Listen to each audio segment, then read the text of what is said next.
Visit licensuraexams.com and try our samples completely free of charge. Hi, and welcome to our Licensure Exams podcast. I'm Stacy Frost, and I'm with my co-host, Dr. Linton Hutchinson. So, Linton, how's everything going down in Florida? Well, there's a lot of oka over here at the beach, and I just hope it doesn't escalate into a thigilaba, resulting in a ola lova, and we can end up floating out to sea. Sounds like you're channeling past Linton, who taught counseling at the University of the South Pacific in the Fiji Islands. Yep, you got it, Stacy. Okay, so what did you just say now in Fijian? Well, you know how sometimes when you go to the movie and then there's little trailers at the end? Yeah. Well, you're just going to have to wait until the end of the podcast and see. All right, sounds good. Well, in today's episode, we're going to be talking about multicultural competency, which is a topic you need to know about when you're studying for your exam. We're also going to be looking into some cases with clients where we talk about the knowledge and skills that you need to work effectively with clients from different cultural backgrounds. That's right. And every client brings a unique set of cultural identities, values, and experiences into the therapy room. And these cultural factors profoundly shape their worldview, their communication style, expressions of distress, their coping mechanisms, and their expectations for treatment. Now, as a therapist, if you don't have multicultural competence, you may inadvertently impose your own cultural bias, misinterpret a culturally bound symptom, or use interventions that aren't meaningful or really relevant to the client's cultural context. And this can lead to poor therapeutic alliance, misdiagnosis, and poor treatment outcomes. Now, if you're practicing cultural sensitivity, this means that you can adapt your approach to align with each of your client's cultural needs and preferences. You're using your cultural knowledge and skills to build trust, convey understanding, and create a treatment plan that considers the client's cultural strengths and resources. So if you're from Michigan, is that considered like a cultural kind of a thing? Well, just like Florida is considered a cultural thing. Oh man, so many weird things happen in Florida. It's got to be, you know. Yes, I remember Florida Man and reading about Florida Man in the newspaper. Oh gosh. Okay. Well, let's take a peek into some specific cases to illustrate what multicultural competency looks like in practice. Okay. Mhm. All right. Imagine that you're working with a 20-year-old client named Seo Joon, who is a first-generation Korean American. So he expresses feelings of guilt and shame during the therapy session. And basically, it's related to his struggles to balance his family's traditional values, because they just came over, with his own desires for his own independence. He tells you that his parents are always pushing him to excel in his studies and to choose a career that they approve of. They also want him to live at home until he's married and perhaps stay in the household as an extended family member and along with his wife. Can you imagine that, Stacy? Yeah, the multi-generational family. I got it. Yeah. Okay. But now he wants to move out from his parents and take some time off from school and to figure out what he really wants to do with his life. Every time he brings it up to his parents, they get really upset and say things like, "Oh, you're being so selfish and you're not considering the family." And it makes him really feel like he's a real bad son. So, what are some of the cultural factors that you would need to consider in this case, Stacy? Okay, so one important cultural factor to be aware of is the central role of family. Korean culture tends to be a highly collectivistic, emphasizing filial piety, which is respect for parents and elders. And family dynamics and hierarchy really have a big influence on things like decision making, expression of emotions, and help seeking behaviors. As you well know, Linton, from watching all those exciting Korean dramas. I know. I watch those because it's so difficult to figure out what the heck's going on emotionally. But no kidding. Korean dramas certainly do showcase the importance of family bonds and respect for the elders that they have, even up to this day.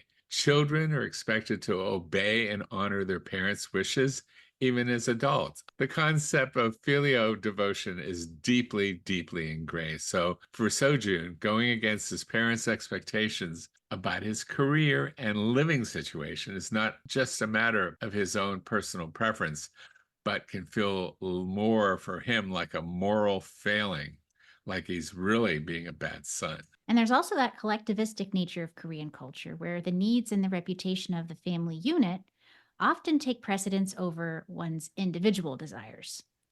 Sojun's parents' concern about him being selfish and not considering the family reflect this cultural value. And, in their eyes, his duty is to bring honor and success to the family, even if it means sacrificing his own personal dreams. Yeah. Well, another factor is the high value placed on education and professional achievement in most Korean families. Pressure to excel academically and secure a prestigious, high earning career can be really intense. So, Sojun's desire to take off time from school and figure out his own path, considered by his parents to be really risky and shameful. hmm Yeah. So, with all that, Linton, how would you approach a case like this on the exam? Like, what actions would you take that would demonstrate cultural sensitivity? Okay. Well, let's say you don't know much about Korean culture. First of all, you need to take some time to learn about key cultural values and norms that may be relevant to Sojun's situation. You could do what? Well, you could consult with colleagues who have experience working with Korean American clients. See if you can pick up some books or articles about Korean history, culture, and values. Look for educational opportunities through a university or community organization on Korean culture. Immerse yourself in the Korean community by attending cultural events and festivals. Or my favorite, just watch some Korean films or documentaries. Good one. Well, you also want to take some time to explore your own cultural biases and assumptions. So consider how your values and your beliefs about family, individuality, success, etc., those types of things might differ from or overlap with those of Korean culture. Right. And don't forget, you've got a wealth of knowledge right there in your client. You can ask questions and learn more about how his family and cultural background are affecting him. You could ask him what it was like growing up for him and how his family's values and expectations influenced him as a young adult. Mhm. So when it comes to cultural competency, be willing to admit what you don't know and invite your client to educate you. All right. So how about one more case, Linton? And I think this Okay. one is right down your alley. What do you mean? Yes. Well, you just wait. Here goes. All right. All right.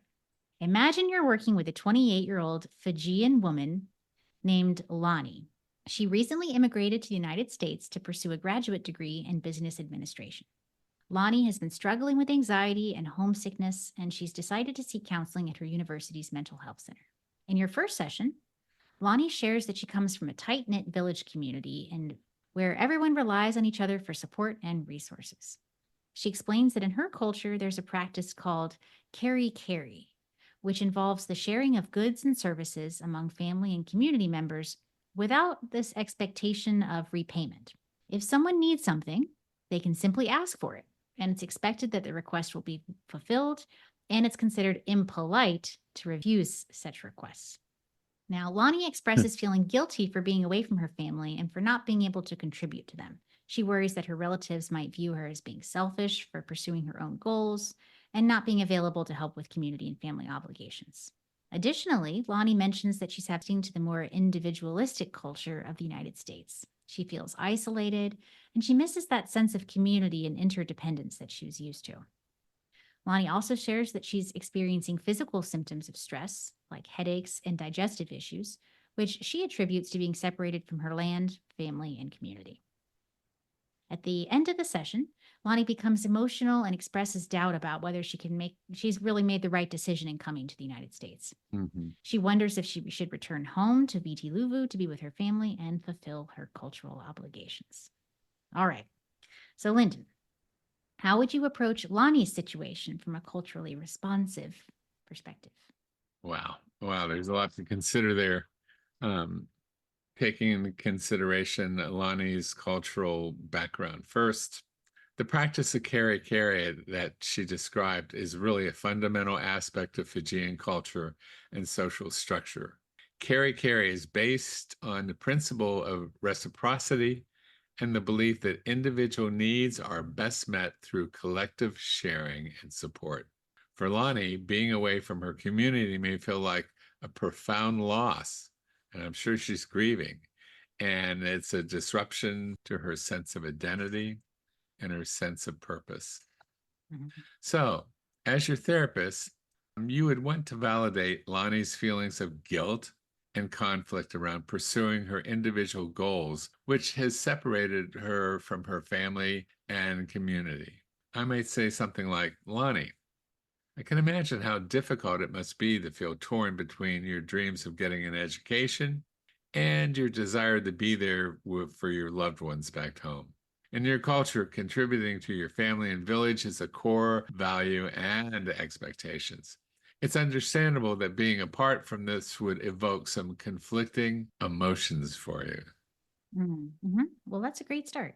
And as you're building rapport with Lonnie, would a little bit of self disclosure, like the fact that you lived in the Fiji Islands, Linton, would that be appropriate? Yeah, well, that's a good ethical question, actually, and it's one that you may find on your exam. So the decision to self disclose depends on whether or whether or not it benefits the client. That's the Mhm. key here. If Lonnie's case, sharing that I've lived in the Fiji Islands might make her feel understood and more comfortable and opened up about her cultural background and experience, that would be something that I would do. However, it's essential to ensure that any self disclosure is brief and focused on the client. You're not there to regale your client with tales of partaking in traditional kava ceremonies with all of your staff members at the University of the South Pacific. Kava, huh? Doesn't Uh, that have a mild euphoric effect made from a plant root that, promotes a feeling of empathy, social ability, communal bonding? Doesn't it kind of look like muddy water? well, yes, it does both. And it does, Stacy, look a bit dark. In fact, every day at the uni, the faculty would get together for our mandatory afternoon tea, where we would have to have kava followed by a light snack of scones and biscuits. English, you know. Hmm. Kava is served from a wooden bowl called a canova, using a communal coconut shell as the cup. Everyone drinks from the same cup. Fijian culture uses the kava ceremony in all social settings to promote a sense of community. Well, that bit there you said about everyone drinking from the same coconut shell. Knowing your Right. phobias, Linton, I'll bet you raced to be the first one to drink from the coconut. You think Uh, so, Stacy, but fat chance. oh no. Drinking kava follows a strict protocol where the department head, or if someone as important is there, a visitor, they go first. And me being like the last one hired there in the department, guess what? Yeah, I was usually last in line. Ugh. Well, talk about systematic desensitization. Well, tell me, what's it taste like? I'm guessing it's not quite the same as that stress relief kava tea you can buy at Publix, right? Right. Well, let's just say that the consumption of kava is an acquired taste. It's sort of the same way beer is here in the States. Now, back to Lonnie. Oh, right. We were talking about Lonnie's issues, not your taste preferences. Well, actually, Stacy, I've never finished a whole glass of beer. So I've sipped it, and I can attest that drinking beer's gotta be an acquired taste. Not like some folks I know that wash down a huge helping of sauerkraut with a pint of Beck's beer. All right, touche, Linton. Uh, So, after using minimal self disclosure appropriately, how would you proceed with Lonnie after that? Well, you'd explore how Lonnie's experience has shaped her sense of self and relationships. You might ask, what did it feel like growing up in a community where everyone looks out for everyone else and shares what they have? How has that influenced the way you view your responsibilities and connections to others now? Okay, good.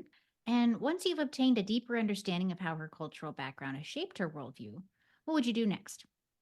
Well, then you would shift the conversation to her feelings of homesickness and anxiety, asking open ended questions like, what do you miss the most about your home? Are there any specific rituals or activities that bring you comfort when you feel homesick? This would sort of help her identify elements of her culture that she can try to incorporate in her life here in the United States. Mhm. And suggesting that she drink kava every time that she feels homesick is probably not the best solution. Probably not, Stacy. It's probably not the best idea, but it's more about finding ways to adapt her cultural practice in a supportive and practical manner. You could develop a plan to integrate those practices into her life. For example, if she does find comfort in certain rituals, you can talk about how she might adapt or maintain those practices while she lives here. This could involve connecting with a local Fijian community, hosting a Lovo feast, cooking food underground using heated stones, or participating in online cultural events. Ultimately, your aim would be to help Lonnie find a sense of balance and integration between her Fijian identity and values and her new experiences and aspirations. Stacy, can you give Mm. us some more methods that a therapist could employ?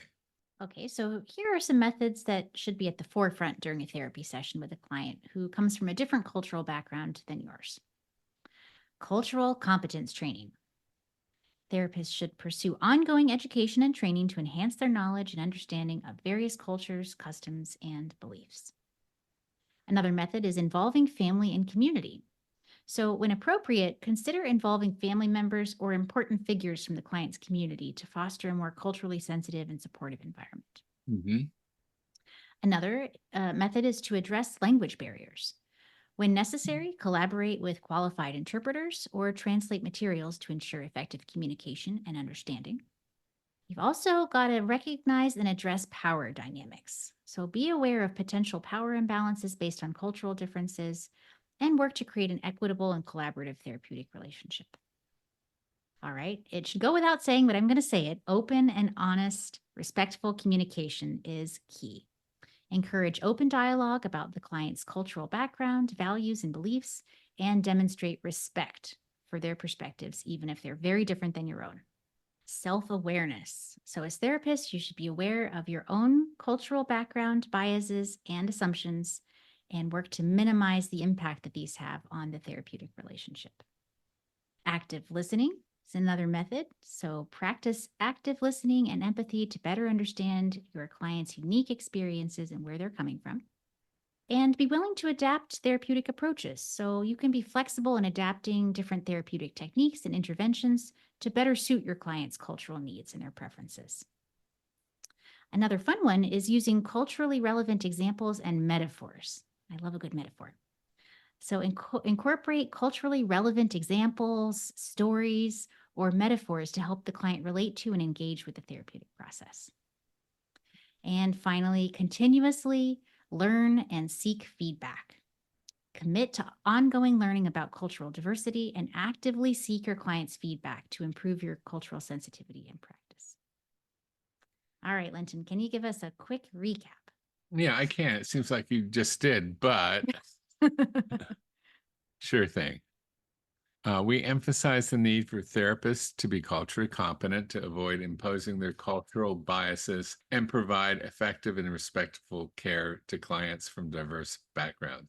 And we discuss strategies for therapists to become more culturally competent, including learning about relevant cultural values and norms, exploring personal biases, and engaging with the client's cultural background through open-ended questions.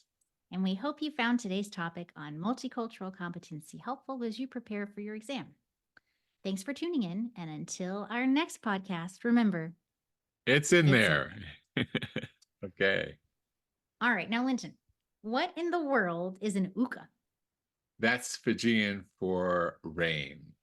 And guess what Thigilaba is? Okay, rain. Tornado? Nope. Guess again. Uh, let's see. Hurricane. Right. Right. And what usually comes with Oh, hurricanes? lots of wind. And lots of water. And that's what ula lovu means, water. Okay, wait a minute here. Are you sure you're not just making these words up?